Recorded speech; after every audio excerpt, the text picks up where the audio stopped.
உங்க வீடோட கன்ஸ்ட்ரக்ஷன் தடையில்லாம ஸ்மூத்தா போகணும் அப்படின்னா நான் சொல்ற இந்த 8 ஸ்டெப்பை ஃபாலோ பண்ணிக்கோங்க. Step number 1, digital survey. உங்க லேண்டோட அக்யூரேட் மெஷர்மெண்ட்ஸ் தெரியணும்னா ஃபியூச்சர்ல உங்க நெய்பர்ஸோட லேண்ட் ரிலேட்டட் இஷ்யூஸ் வராம இருக்கணும் அப்படின்னா சர்வே தான் ஒரே வழி. இதுல மேனுவல், டிஜிட்டல் 2 மெத்தட் இருக்கு. அதுல மேனுவல் தான் நிறைய பேர் ப்ரிஃபர் பண்ணுவாங்க.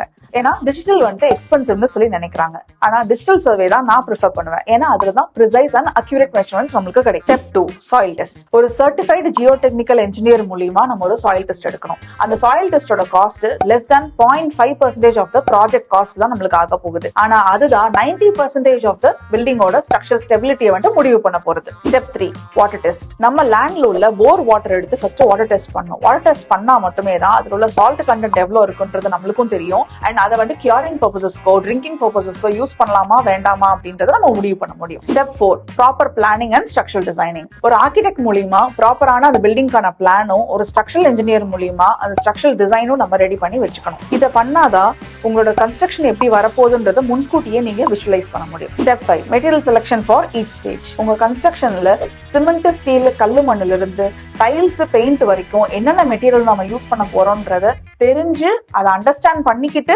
அதுக்கப்புறமா ப்ராப்பரா சூஸ் பண்ணி வாங்குறதுன்றது ரொம்ப முக்கியம். Step 6, estimation and costing. நம்ம வாங்க போற ஒவ்வொரு பொருளும் எவ்வளவு வால்யூம் தேவைப்படுது, எவ்வளவு அதுக்கு காஸ்ட் ஆகும் அப்படின்றத நம்ம கால்குலேட் பண்ணி வச்சுக்கணும். Step 7, workflow chart and time chart. நம்ம கன்ஸ்ட்ரக்ஷன் பண்ணிட்டு இருக்கும் போது ஒவ்வொரு மெட்டீரியலும் என்ன வரணும், எப்ப வரணும், எவ்வளவு வரணும் அப்படின்றத கால்குலேட் பண்ணி வச்சுக்கிறதா ஒர்க் ஃப்ளோ சார்ட். ஒவ்வொரு வேலையும் எவ்வளவு டைமுக்குள்ள பண்ணி முடிக்கணும் அப்படின்றது தான் நம்மளோட டைம் சார்ட். இந்த 2 விஷயத்த நீங்க பிளான் பண்ணீங்கன்னா தான் ஆன் டைம்ல உங்க கன்ஸ்ட்ரக்ஷனை முடிக்க முடியும். Final step, execution and monitoring. எல்லாம் ரெடி.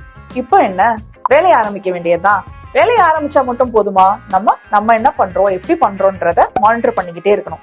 மானிட்டர் பண்றதோட சேர்த்து ஸ்டெப் 7ஐயும் ஸ்டெப் 8ஐயும் ரிப்பீட் மோட்ல நம்ம செஞ்சுக்கிட்டே இருக்கணும். இப்படி பண்ணாதான் உங்களோட கன்ஸ்ட்ரக்ஷன் நீங்க பிளான் பண்ண மாதிரி, நீங்க பிளான் பண்ண பட்ஜெட்ல, நீங்க பிளான் பண்ண டைம்ல நீங்க எதிர்பார்த்த அவுட்புட் உங்களுக்கு கிடைக்கும். உங்களுக்கு கன்ஸ்ட்ரக்ஷன் ரிலேட்டடான டவுட்ஸ் இருக்கா, அதுக்கான கன்சல்டிங் தேவைப்படுதா, நான் உங்களுக்கு சொல்யூஷன் தரேன்.